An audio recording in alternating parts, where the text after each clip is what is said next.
Capítulo segundo.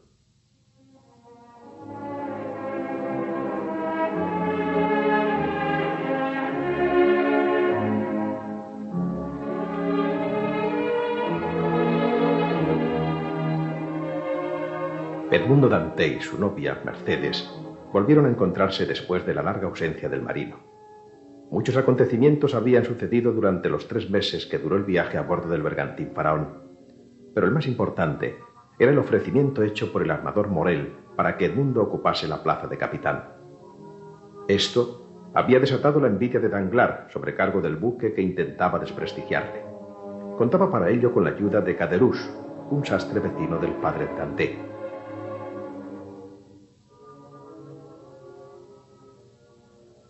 Mientras Edmundo estuvo ausente, Mercedes había sido cortejada por su primo Fernando, que, justo en el momento en que Dante llegaba a buscar a la muchacha, volvía a declararle su amor y su odio hacia el joven marino. Pero con la llegada de Edmundo, la muchacha olvidó todo y corrió a los brazos de su amante. En el quicio de la puerta, inundados por el sol, se abrazaron. De improviso, Dante descubrió la sombría figura de Fernando, que se divisaba en la sombra en el interior de la casa. Edmundo se separó de su amada. ¿Quién es ese hombre? Lo que Edmundo no había podido ver era cómo el joven catalán llegó a poner la mano sobre el cuchillo que llevaba en el cinturón. ¿No lo reconoces? Es mi primo Fernando. De hoy en adelante tu mejor amigo, porque también lo es mío. Sí, lo recuerdo. Y sin abandonar a Mercedes, tendió la mano a Fernando. Pero éste, lejos de corresponder al ademán amistoso, permaneció mudo, inmóvil cual si fuese una estatua. Entonces paseó su mirada desde Mercedes, conmovida y trémula, a Fernando, sombrío y amenazador. Y comprendió. No creía encontrar un enemigo en tu casa, Mercedes. Pero, ¿un enemigo? Tú te has engañado, Edmundo. Solo está mi primo Fernando. Aquí no hay enemigo ninguno. Él va a estrechar tu mano como si fuera tu amigo más íntimo.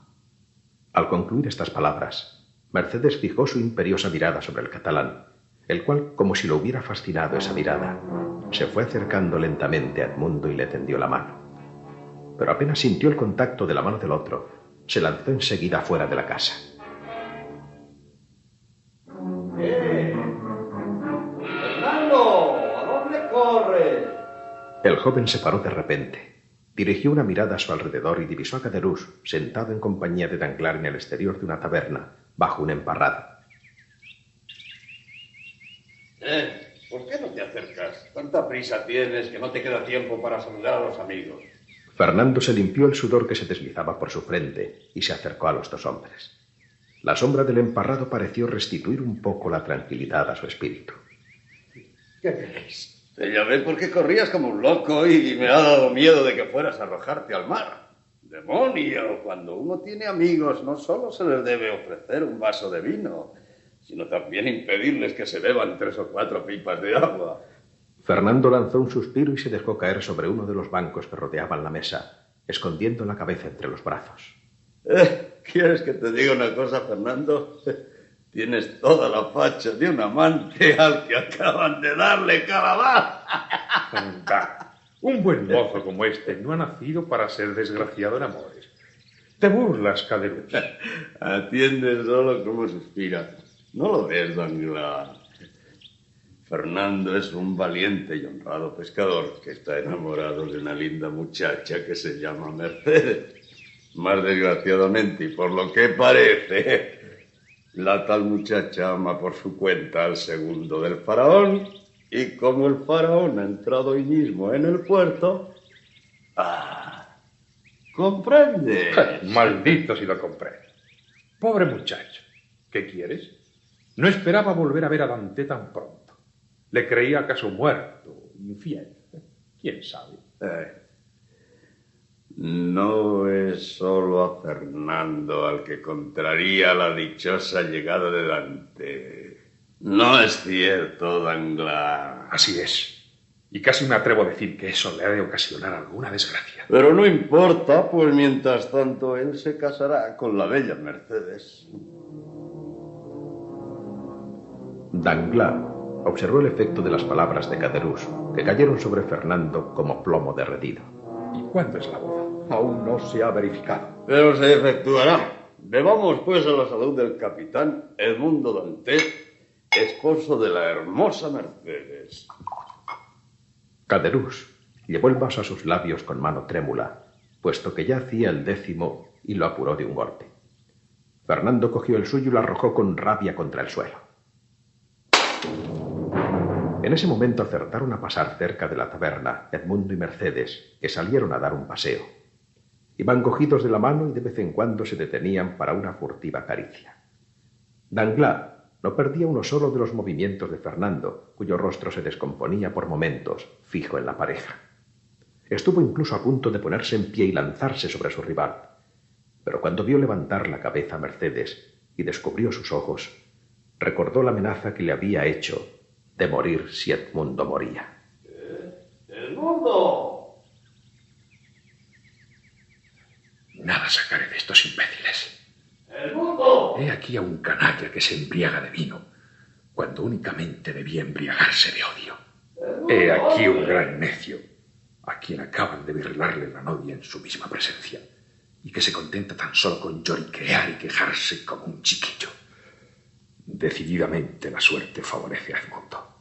Se casará con la joven, será capitán y se burlará de los otros, a menos que medie yo en el asunto. Pero hombre, Edmundo, ¿no ves a los amigos? ¿O es que te has vuelto tan orgulloso que no quieres hablarles? No, mi querido Caderousse, no soy orgulloso. Soy feliz y la felicidad ciega algunas veces más que el orgullo. Aunque es cierto que la boda va a tener lugar inmediatamente, señor Dantes. Lo más pronto posible, señor Danglars. Hoy nos toman los dichos en casa de mi padre y mañana o pasado, a más tardar, tendremos la comida de boda.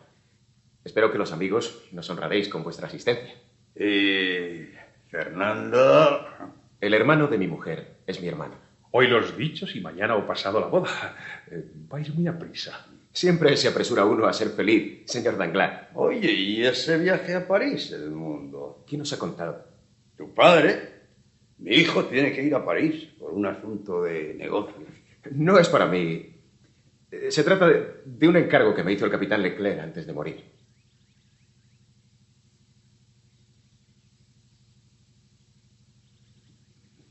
Bien, tenemos que marcharnos. Adiós, amigo Edmundo. Y cuidado con esa novia tan bonita. Buen viaje, Edmundo. ¡Que te vaya bien en París! Gracias.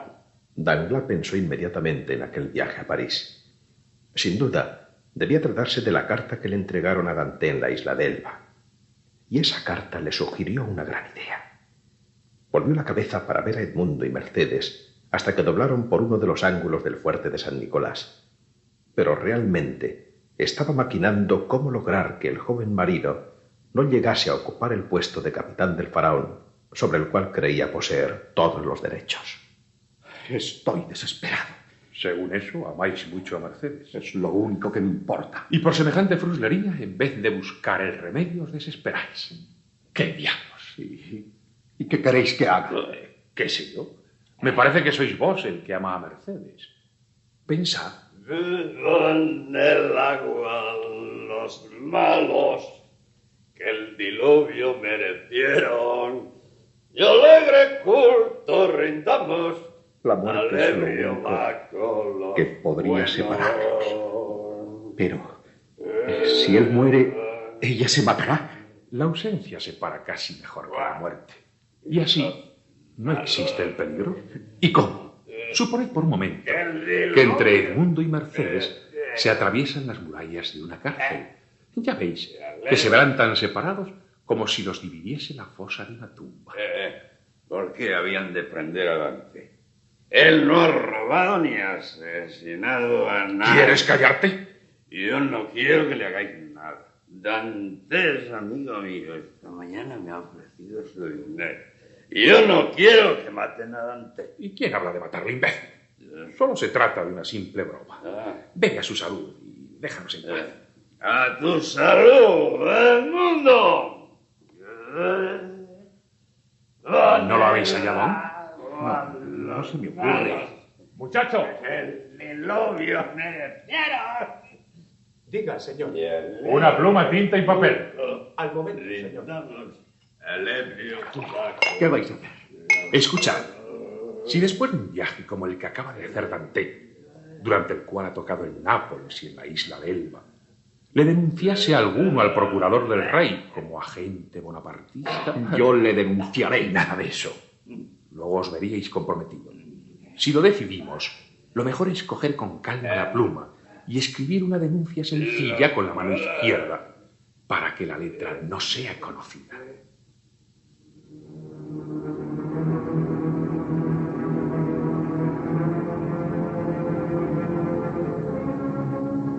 Cuando llegó el muchacho con la pluma, la tinta y el papel, Danglars puso manos a la obra. Escribió con su mano izquierda de tal manera que nadie hubiera conocido la letra como suya.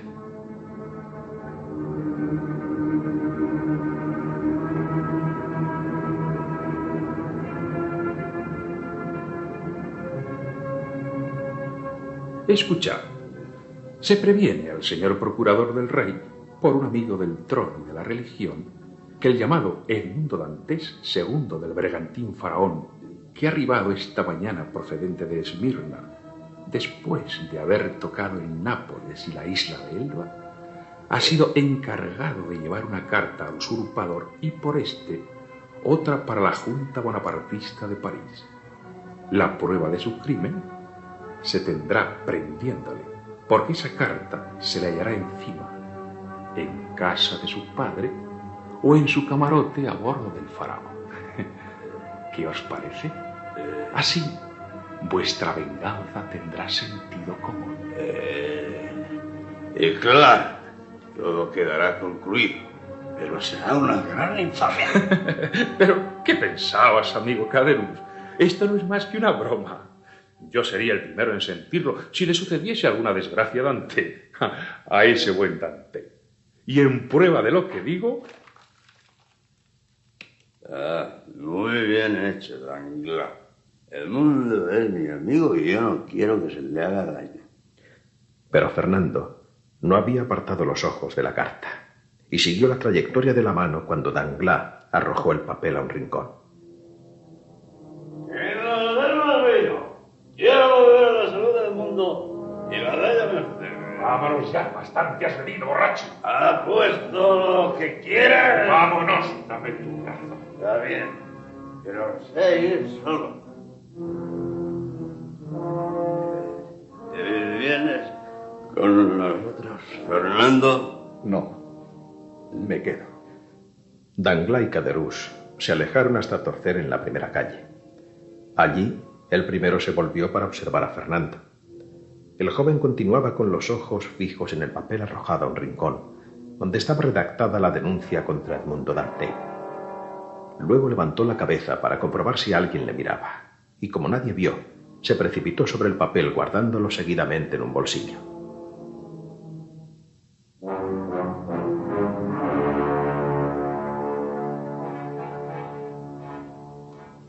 El día siguiente al de los sucesos que acabamos de referir amaneció sereno. El sol se dejó ver puro y refulgente.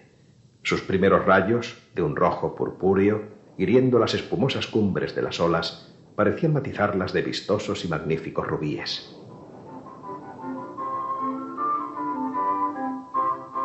Siguiendo una costumbre tradicional, Edmundo y Mercedes celebraron una comida de boda antes de que ésta se llevara a cabo. Fueron invitados todos los amigos del novio y la novia, más algunos marineros del faraón. Allí estaba Morel el armador, el sobrecargo del buque señor Danglars, Caderousse el sastre, el padre de Edmundo y Fernando, el primo de Mercedes.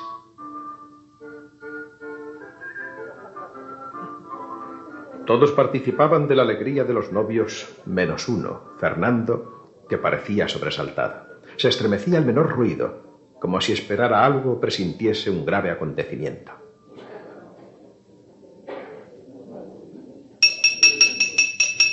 ¡Que va a hablar el señor Morel! ¡Silencio! Únicamente quiero decir, ahora que estamos reunidos los amigos y parte de la tripulación del faraón, que confirmo mi decisión de que Edmundo Dante sea nombrado capitán del bergantín.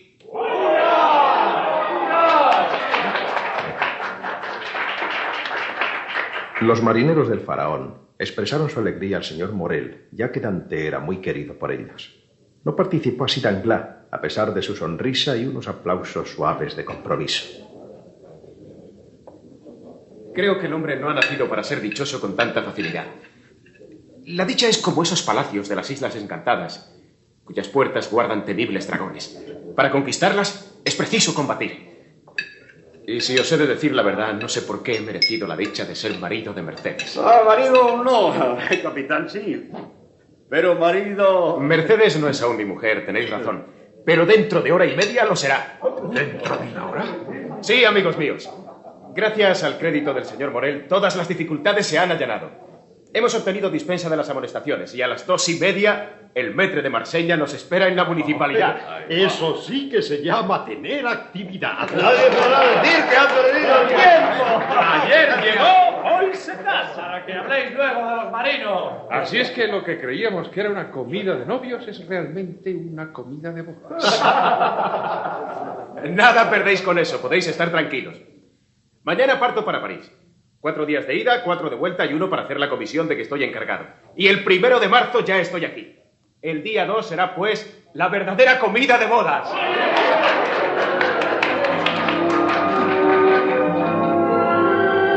Reinaba alrededor de la mesa esa alegría ruidosa y esa libertad que acompaña al fin de una comida popular. Los que no estaban contentos con sus sitios se habían levantado y habían ido a buscar otros nuevos. Todos comenzaron a hablar a la vez y nadie se ocupaba en responder a lo que su interlocutor le decía, sino únicamente a sus propios pensamientos. Fernando continuaba pálido, alejado ahora de la algarabía general. Y parecía que Danglars se estaba contagiando de lo mismo o que iba a marcharse en cualquier momento. Fue Caderousse quien se acercó a hablarle sin soltar el vaso de buen vino que llevaba en la mano. Ese Dante es un buen muchacho. Cuando lo veo ahí sentado junto a su novia, me digo para mí que hubiera sido una lástima jugarle esa mala pasada que intentabais ayer. La cosa no ha tenido consecuencias. El pobre Fernando estaba tan trastornado que me causaba lástima al principio, pero en el momento en que tomó el partido de asistir a la boda de su rival, no hay más que decir. ¡Abrid en nombre de la ley!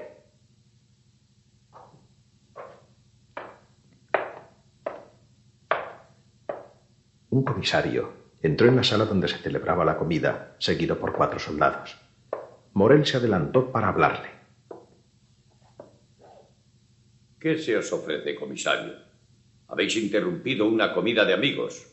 Lo siento, señor, pero debo cumplir el mandato que se me ha encargado. ¿Quién de vosotros, señores, se llama Edmundo Dante? Todas las miradas se volvieron hacia el joven, quien, muy conmovido, pero conservando toda su dignidad, dio un paso hacia adelante. Yo soy. ¿Qué me queréis? Edmundo Dante, en nombre de la ley, daos la prisión.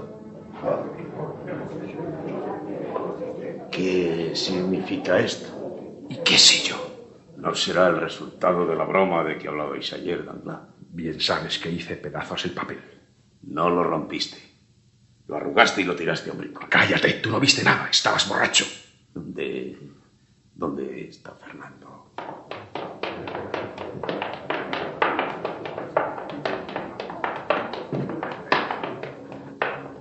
Caderousse, sospechando la intervención del joven catalán en aquel asunto, lo buscó entre los invitados. Pero el primo de Mercedes había desaparecido. Dante bajó la escalera precedido del comisario de policía, rodeado de soldados. Todos los amigos se asomaron para verlo, no dando crédito aún a lo que había sucedido. Tranquilizaos. Pronto estaré de vuelta. Un coche esperaba a la puerta y Dante subió a él acompañado de 2 soldados y el comisario. Se volvió para mirar y vio a Mercedes asomada a una de las ventanas. En sus ojos grandes y negros se podía leer el infortunio. Edmundo, adiós. Hasta pronto, Mercedes. Los invitados, los amigos de Edmundo, volvieron mecánicamente a sentarse en sus sillas. Hubo un prolongado silencio únicamente roto por la entrada de Fernando, que venía de una habitación contigua. A nadie le llamó la atención en aquel momento, excepto a 2 personas, Caderousse y Danglars. Él ha sido. No lo creo. Es demasiado tonto. En todo caso, caiga el golpe sobre el que tiene la culpa. Pero tú no dices nada del que le ha aconsejado. A fe mía, si fuese uno responsable de todo lo que se dice sin pensar. Sí, pero lo que se dice sin pensar tiene algunas veces malas consecuencias.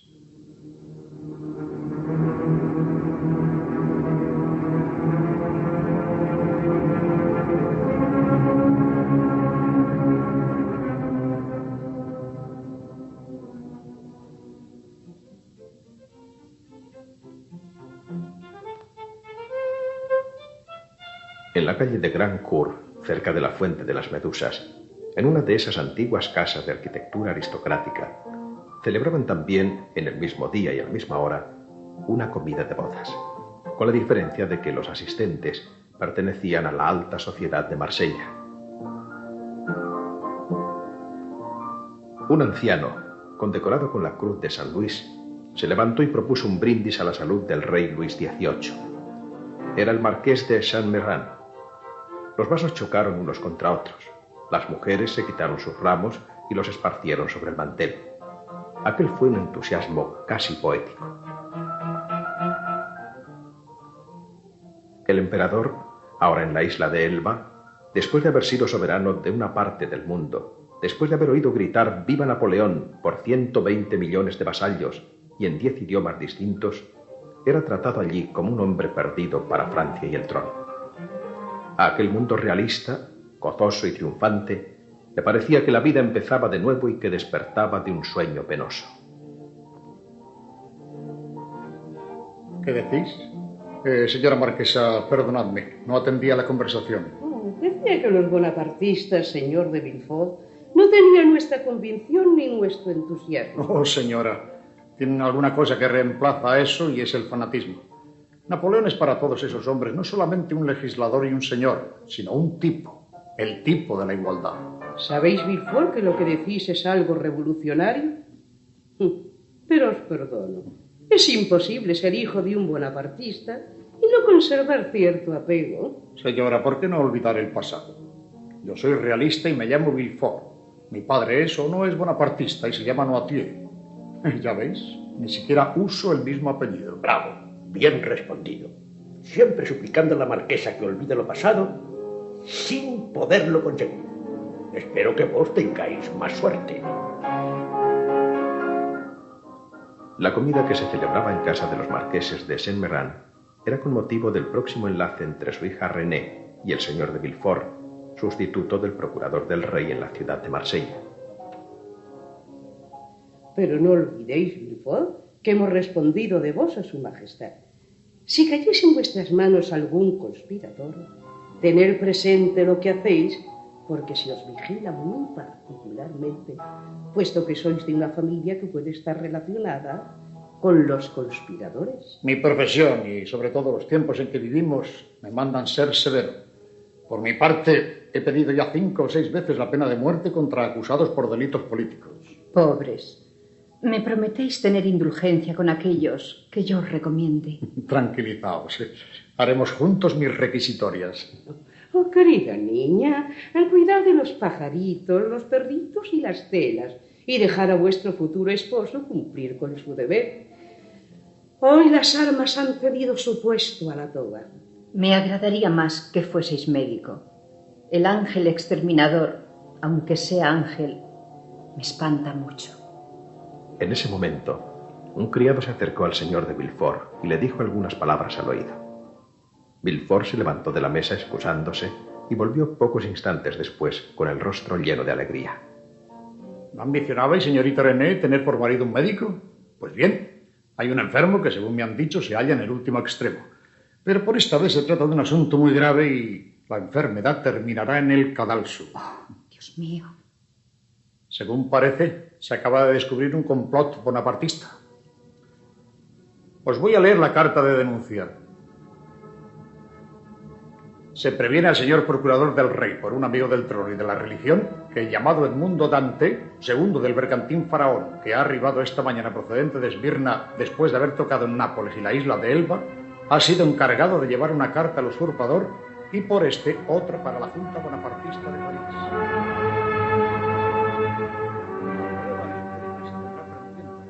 Esa carta se la hallará encima en casa de su padre.